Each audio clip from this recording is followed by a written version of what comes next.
Hi, I'm Susie Gitzig, Marketing Director and a passionate leader of empathetic, high performance teams. Welcome to my LinkedIn video series, Leading Questions, where we dive into real conversations with authentic leaders. So today, my guest is Ali Biers. Welcome, Ali.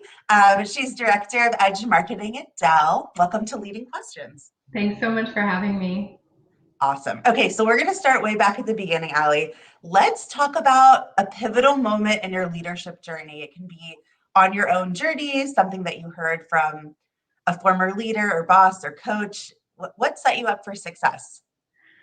I think honestly, just, feeling like people believed in me and that they were confident in that I could do it and just having that trust. That really means the world coming from somebody who you respect a lot. Did you hear that from former managers when you got started? I think, of course, like, yes, you do hear that, but then you're also your own worst critic. So I think just balancing that with feeling confident and being able to really take that next step. It was like entering into leadership was something I wanted for a long time before I was able to achieve it, but I tried to take a little baby steps towards it every day. So I'm really interested. I know we talked a little bit when we were preparing for this conversation about your journey from IC to leader. What was that like for you? Why did you choose leadership and how was that journey getting to where you are today? For me, it was about just trying to evaluate like what made me feel the best. And it was usually when I was helping other people to do something that they were trying to achieve. And so that seemed like a natural step to want to be in leadership, just helping others achieve their goals and being that advocate leader for them. At one point, I had a manager that I didn't care for as much. And that really made me realize that having a great manager or having even a good manager can be night and day. It can kind of change someone's whole experience and even their life outside of work. So I wanted to try to help do that for other people as well. It's interesting. We talked a little bit about some of our first leadership experiences. I also had some managers early in my career that showed me the opposite of what I wanted to do, and it sounded like you also had that experience. Yeah, I mean, I don't think it's ever anybody's intent, right? But No. sometimes it just doesn't work out the way that you want it to, and that's almost as good of a learning as having that great manager that you do want. Isn't that the truth? Okay, so let's dig into a little bit about your team and your team culture. So, what do you think is important to maintain a positive team or workplace culture? How do you think that's developed? Well, the area of the business that I work in has a lot of changes that happen, and so one of the things that I like to do is acknowledge ambiguity. And bring that to the forefront and kind of think about where the guardrails are. One of the things that we talk about a lot is like, what's the worst thing that could happen? What's sometimes, at least in the line of work that we're in technology, we're not necessarily solving cancer every day. And so I think encouraging some of that risk taking culture and just giving people the grounds to have some say over what it is they're working on and what they want to do. I think normally people are at their best when they do something that they're really excited about doing and happy doing. So if you can try to enable people to work on things that they already naturally like and gravitate towards, usually that's when they're bringing their best selves and their best work to work. It's absolutely the truth. I know I had a leader early on in my career that's exactly what they said. They said we work in marketing.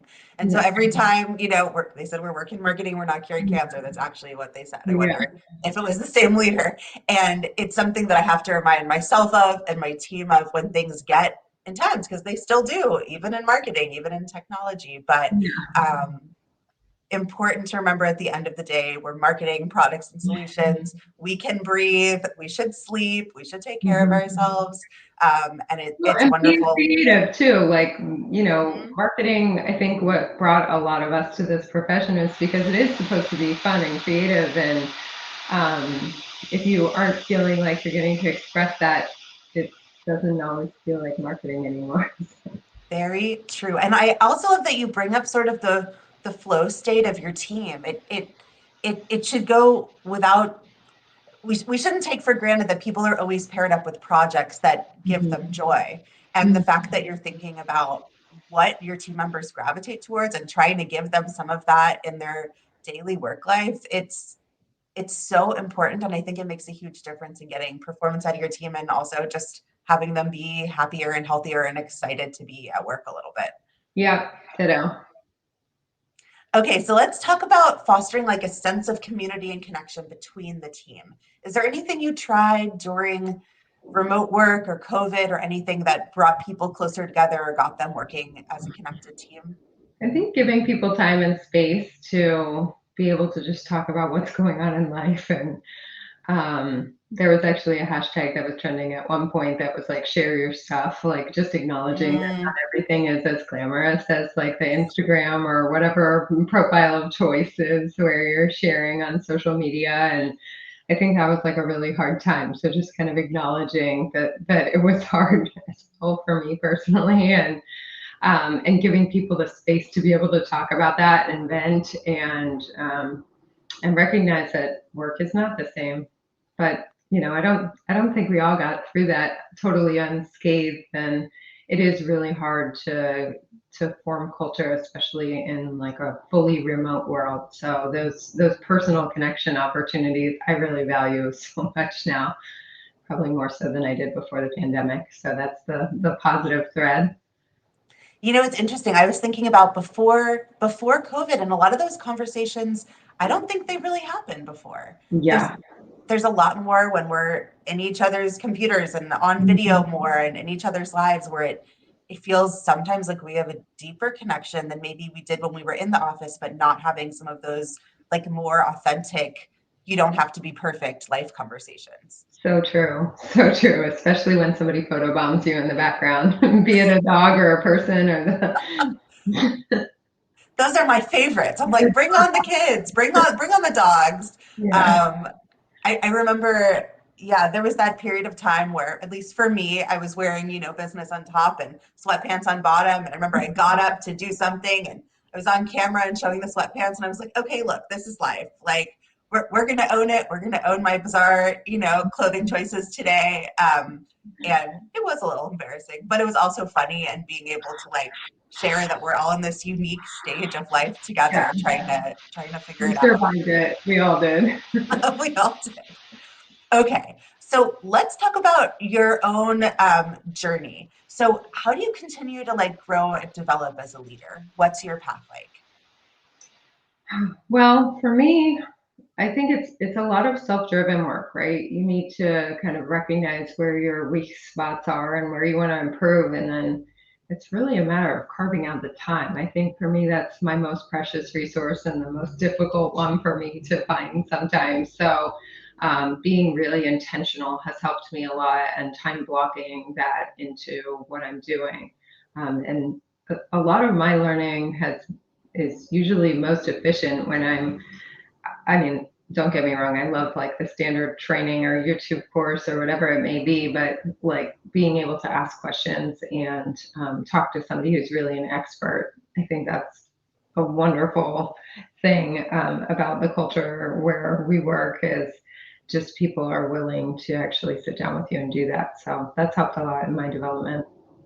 Awesome. Okay, so what about self-care? I know you talked a little bit about like time blocking and things that you do for yourself. What have you either something you've always done or what have you brought into your routine to like make things good for you as you develop as leader?